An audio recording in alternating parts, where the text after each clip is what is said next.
जय श्री राम दोस्तों।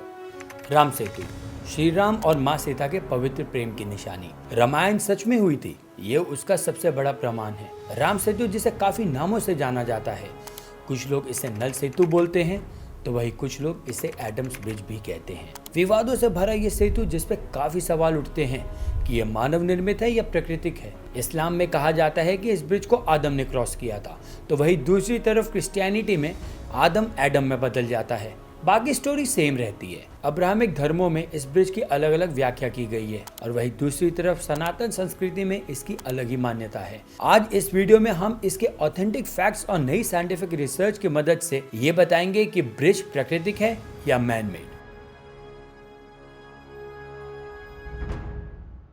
हमारी कहानी शुरू होती है रामायण के युद्ध कांड से, जिसे कुछ लोग लंका कांड भी कहते हैं।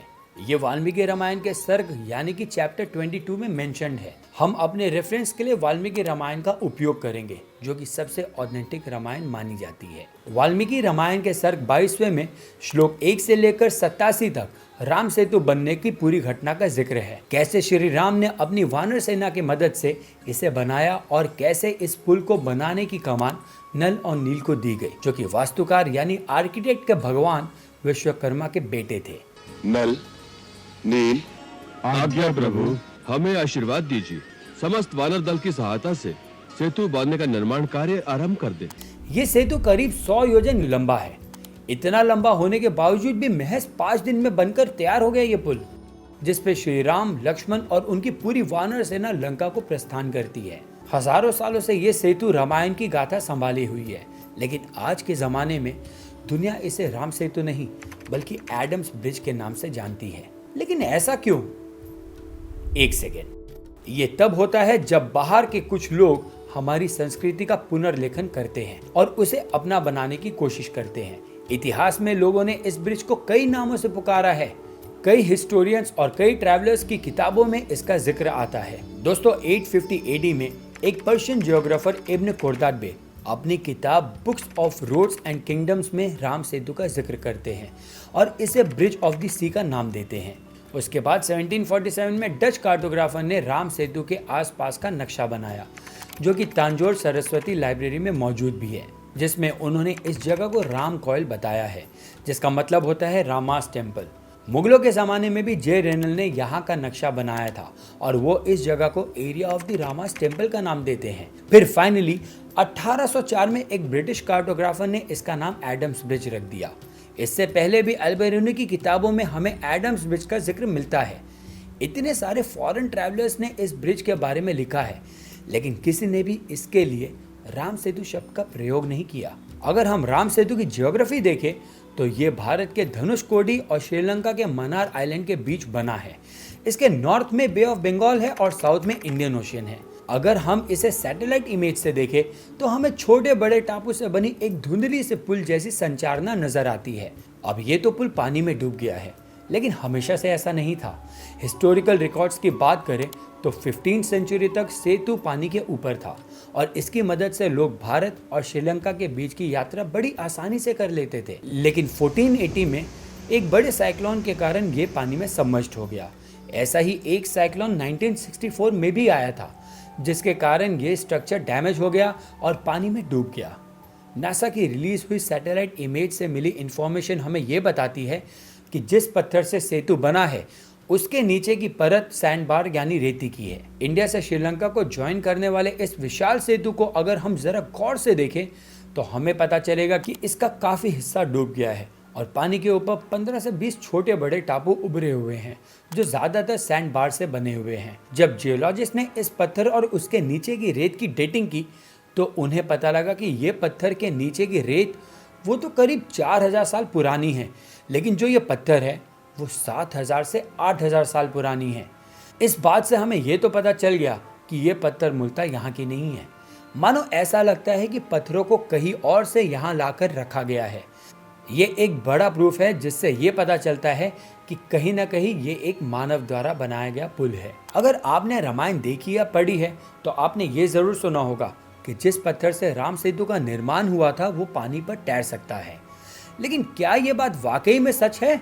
वैसे तो वाल्मीकि रामायण में हमें तैरने वाले पत्थर का कहीं जिक्र नहीं मिलता है। लेकिन ऐसे ही रामायण के काफ़ी सारे वर्जन हैं जहां हमें फ्लोटिंग स्टोन का जिक्र मिलता है। लेकिन अगर आज हम राम सेतु के पत्थर को देखें तो वो तैरने वाले नहीं है। अब इसका क्या राज है? अब लोकल लेजेंड्स का ये कहना है कि ये जो हल्के पत्थर है इस ब्रिज को बनाने के लिए इस्तेमाल हुए थे। वक्त के साथ कई साइक्लोन्स और सुनामी की वजह से वो यहाँ से डिस्प्लेस हो गए हैं। अगर आप राम सेतु के आसपास के गांव में जाएं तो आपको पता चलेगा कि यहाँ ऐसे पानी में तैरने वाले काफी पत्थर मौजूद भी है। ऐसे पत्थरों को पुमाइस रॉक्स या पुमाइस स्टोन्स भी कहते हैं। दोस्तों, अगर हम पुमाइस रॉक्स की बात करें तो इसकी डेंसिटी बहुत कम होती है क्योंकि इसके अंदर बहुत सारे खाली बबल स्ट्रक्चर मौजूद होते हैं, जिसके कारण पुमाइस रॉक्स में 90% तक पोरस होते हैं। यानी इस पत्थर के अंदर का 90% हिस्सा खाली होता है, जिसके कारण ये पानी पर तैर सकता है और माना यह जाता है कि राम सेतु भी इन्हीं पत्थरों से बना हुआ है। अगर हम राम सेतु की टोटल लंबाई की बात करें तो धनुषकोडी से लेकर मन्नार आइलैंड तक ये ब्रिज 45 किलोमीटर लंबा है। लेकिन हमने कुछ ही देर पहले ये देखा था कि वाल्मीकि रामायण में इसकी लंबाई 100 योजन बताई गई है, जो आज नजर आ रही सेतु से काफी लंबा है। अब यहाँ पे सवाल ये उठता है कि इसके इतने बड़े मिसमैच के पीछे क्या कारण है।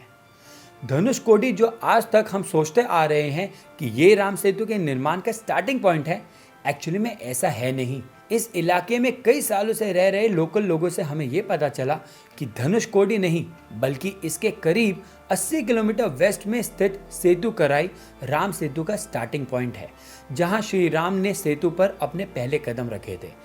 आपको याद होगा हमने कुछ ही देर पहले पुमाइस रॉक्स की बात भी की थी जिससे सेतु बना था। सेम रॉक्स सेतु कराई में भी पाए जाते हैं।